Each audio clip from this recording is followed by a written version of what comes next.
শুনেছি মোহর দেওয়া ব্যতীত মেয়েকে স্পর্শ করা হারাম। তাহলে যদি মেয়ের বাবা বা মেয়ের পরিবারের লোক এই পরিমাণ মোহর ধার্য করে যে ছেলের পক্ষে দেওয়া সম্ভব নয়, তাহলে এই অবস্থা ছেলের করণীয় কি? হ্যাঁ, বুঝছি আমি, প্রশ্ন কমন পায়ে পড়ে গেছে, এই তো। আচ্ছা শুনেন, যারা ঠিক ঠিক করছে এইসব হয় আবিয়াত্তা পুরুষ, আর না হলে বিয়ে করে বেচারা ফাইসা গেছে। শুনেন, ভালো করে শুনেন। প্রথম কথা হলো যে মোহর দেওয়া ছাড়া স্ত্রীকে স্পর্শ করা হারাম, এ কথা ভুল। প্রশ্নে যিনি লিখেছেন এটা সঠিক কোনো কথা না। মোহর ধার্য করলে সেটা দিতে হবে বাধ্য। আল্লাহ বলেছেন ওয়াতুন নিসা সাদুকাতিহিন্না নিহলা, তোমরা তোমাদের স্ত্রীদের মোহর পরিশোধ করে দাও, এটা তাদের প্রাপ্য অধিকার, এটা দিয়ে দিতে হবে, এটা ক্লিয়ার। তবে সে দেওয়াটা আপনি নগদও দিতে পারেন, পরেও দিতে পারেন। তবে মেয়েরা একটা মাসালা জানে না। যদি মেয়েরা মাসালা জানতো, বাসর ঘরে ঝুলে ফেলতো আপনাদেরকে। মাসালাটা হলো, যদি কোনো মেয়ে দাবি করে যে মোহর যা ধার্য হয়েছে, আপনি আমার স্বামী, সবই ঠিক আছে, আগে মোহর ফেলেন তারপরে সামনে আগান, এটা যদি কোনো মেয়ে বলতে চায়, ইসলাম তাকে সম্পূর্ণ সেই অধিকার দিয়েছে। কিন্তু আমাদের সমাজে মেয়েরা মাসআলা আমার কাছে শোনার পরও বলবে না। এটা কেন বলবে না? কারণ আমাদের সমাজে পুরুষগুলো এমন রাক্ষসের মতো এবং এমন জালিম, এমন অত্যাচারী, বেশিরভাগ, সবার কথা বলছি না, যে এই কথা যদি মেয়ে বলে বাসর রাতে, ঠিক আছে স্বামী সবই ঠিক আছে, আপনার সাথে আমার বিয়ে হয়েছে, সব ঠিক আছে, মোহর ধার্য হয়েছে, এটা আমার প্রাপ্য, আল্লাহ কোরআনে বলছেন, অতএব এটা দিয়ে দেন।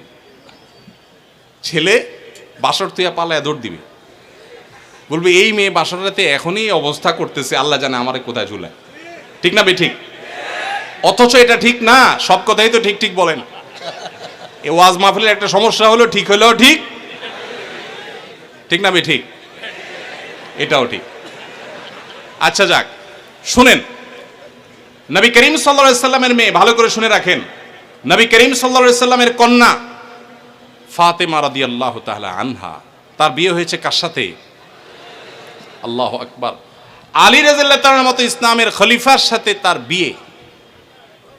ফাতেমা রাদিয়াল্লাহু তাআলা আনহা তার বাবা নবী করিম সাল্লাল্লাহু আলাইহি সাল্লামকে বলেছেন, বিয়ে হয়েছে আব্বা ঠিকই আছে, বাট আমার দাবি হলো মোহর যেটা ধার্য হয়েছে সেটা যেন আমাকে আগে পরিশোধ করে দেওয়া হয়। আজ আমাদের সমাজে মেয়েদের সে অধিকার দেই আমরা? এই সমাজের সবচেয়ে বেশি অবিচার আমরা পুরুষরা মেয়েদের প্রতি করে থাকি। বিয়ে করেছেন আর মোহর পরিপূর্ণ পরিশোধ করছেন, এরকম বাপের বেটা যারা, তারা হাত তোলেন। কয়টা বাপের বেটা দেখছেন এখানে? হাত গণেন তো, কয়টা হাত? লা হাওলা ওয়ালা কুওয়াতা ইল্লা বিল্লাহ। স্টেজেও হাত উঠে নাই, নামান, ইজ্জত বাঁচান। উঠছে মানে অল্প স্বল্প উঠছে, আমি সবার কথা বলছি না। আমি দিয়ে দিয়েছি আলহামদুলিল্লাহ, আমি হাত উঠেছি। কিন্তু শোনেন, বাকিরা হাত উঠেছেন তার মানে কি সব অবিবাহিত? মোটেই না। কিন্তু মোহর দেন নাই। মোহর যদি ধার্য হয়ে থাকে তাহলে সেটা দিতে হবে, কথা ক্লিয়ার? মোহর না দিলে স্ত্রীকে সেটা হারাম হবে, হারাম। আপনি পাওনাদারের পাওনা না দিলে যেরকম হারাম হয়, স্ত্রীর মোহর না দিলে সেটা গুনাহ হয়। হ্যাঁ, পাওনাদারের পাওনা যেরকম আপনি সময় নিয়ে তার কাছ থেকে 1 বছর 2 বছর পরেও দিতে পারেন, স্ত্রীর মোহরটা এরকম পরে দিলেও আদায় হয়ে যাবে। বাট যদি না দেন, মেরে দেন, যে আর স্ত্রীর আর কি দিব, সে তো আমার ঘরওয়ালি, তাহলে কিন্তু আপনি ধরা খেয়ে গেছে। কথা কি বুঝে আসছে? অনেক আমাদের দেশে মেয়েরা এত সহজ সরল। অনেক ছেলে আছে এমন বাটপারের বাটপার, বাসর রাতে বউরে বলে, দেখো এখন মোহর তো ধার্য করছে মুরব্বীরা 10 লাখ, আমি তো 20,000 টাকা বেতনে চাকরি করি, কোত্থেকে দিব এত টাকা? তবে আল্লাহ যদি বাঁচায়, এই তো কদিন পরে ইটালি চলে যাব, কত টাকা আসবে, সবই তো তোমার। এইসব ফুসলানো কথা শুনে বেশিরভাগ সহজ সরল মেয়েরা বলে ফেলে, আরে কি বলেন, মোহরটা আমার লাগবে না, এসব কিছু আমার কিছু লাগবে না, এই মাফ করে দিল আর কি, ধরাটা খাইল। এই জন্য সহজ সরল মেয়েদেরকে ধোকা দিবেন না। এখন কথা হলো, বাপ মা বেশি ধরে ফেলছে, কি করবেন? আমি এটা এর আগেও বিভিন্ন জায়গায় বলেছি, বুদ্ধি খুব সোজা, শিখাই দিব। যদি মোহর বাপ মা 10 লাখ 20 লাখ ধরে থাকে, এখন আপনিও রাজি হয়েছেন, আপনি রাজি হয়েছেন কেন? আমার বিয়েতে মোহর নিয়ে যখন আলাপ হয়, আলহামদুলিল্লাহ আমি নিজে কথা বলেছি, আমি বললাম দেখেন এর বেশি আমি পারবো না, আপনি অযৌক্তিক একটা ফিগার ধার্য করবেন, এটা আমি পারবো না, আমি যেটা পারবো সেটা দিব। এখন আমাদের সমাজে মহরটা হয়ে গেছে ফ্যাশন। 10 লাখ, 20 লাখ, 50 লাখ, ওই ছেলের পেটের উপরে পাড়া দিলে 500 টাকার নোট 2-4টা বাইর হবে না, কিন্তু মহর হলে 50 লাখ।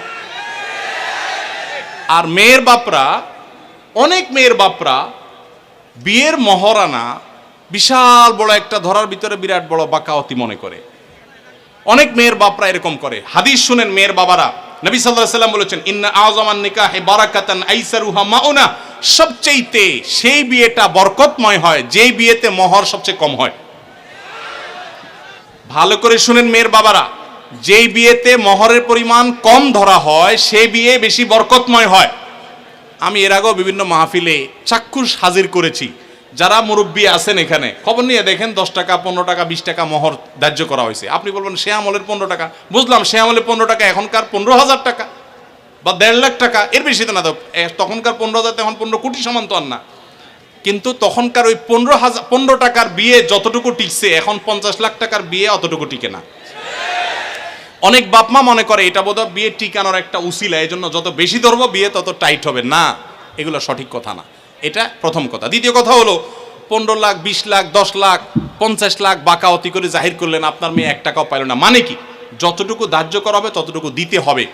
এই জন্য ছেলেরা যদি কোনো কারণে মুরব্বীদের কথা ফুসলানিতে পড়ে আপনি রাজি হয়ে থাকেন, রাজি হয়ে গেছেন 20 লাখে, সই করে দিয়েছেন, রাজি হয়ে গেছেন, এখন আপনার বাঁচার উপায় আছে একটা, হয় পুরা টাকা আদায় করে দিবেন, আর না হয় বইয়ের কাছে একটা দরখাস্ত লিখবেন। কি লিখবেন? দরখাস্তে লিখবেন, বরাবর প্রিয়তমা স্ত্রী, বিষয় মহর মওকুফের আবেদন, যথাবিহিত সম্মান প্রদর্শন পূর্বক নিবেদন এই যে আমি অমুক অমুক আপনার নাখান্দা স্বামী, বিবাহের সময় মুরব্বীদের পীড়াপিড়িতে রাজি হয়ে এত টাকা ধার্য হয়েছে, আমি রাজি হয়ে গিয়েছিলাম, তখন বুঝি নাই যে এটা দিতে হবে। এখন যেহেতু জানলাম এটা দিতে হবে, আর এত টাকা দেওয়ার ক্ষমতা আমার নাই, আমি গরিব মানুষ, অতএব অনুগ্রহ করে আপনি সেখান থেকে কিছু কমায়া দিয়া বাধিত করিবেন। স্ত্রী যদি সেই অ্যাপ্লিকেশন গ্রহণ করে বলে ঠিক আছে তুমি গরিব মানুষ, যাও 50% মাফ করে দিছি, বা 40% বা 90% মাফ করে দিছি, ঠিক আছে এত দাও, বাকিটা মাফ, তাইলে আপনি মাফ পাবেন। আর যদি স্ত্রী মাফ না করে, তাহলে বলবেন ঠিক আছে আমি আপনার থালা বাসন কোসন ইত্যাদি ধুয়ে দিব, এটার বাবদ আপনি কিছু মাফ করে দেন। মানে খোলাসা কথা হলো, যেভাবেই হোক স্ত্রীর কাছ থেকে আপনাকে মাফ আদায় করতে হবে। চেষ্টা করবো তো আমরা সবাই। মহর আদায় করা ছাড়া কোনো মানুষ যেন মারা না যায়। সবাই দিবেন তো ইনশাল্লাহ মহর? মহর আদায় করে দিবেন। বেশি হয়ে থাকলে স্ত্রীকে বুঝান। আমি যদি একটু রসিকতা করে বলেছি, আপনি বুঝান স্ত্রীকে, দেখো বেশি হয়ে গেছে, তুমি তো দেখতেছো আমার অবস্থা, এখন তুমি একটু স্যাক্রিফাইস করো, আন্ডারস্ট্যান্ডিং করেন। সে যদি কমায় দেয় তাহলে সেটা জায়েজ আছে, কোনো অসুবিধা নাই। এজন্য কাঠি কিন্তু বইয়ের হাতে। যাদের মহর বেশি ধরা হয়ে গেছে, বইয়ের সাথে বেশি তাফালিং করবেন না, নরম নরম সুরে মাফ করায় নিবেন।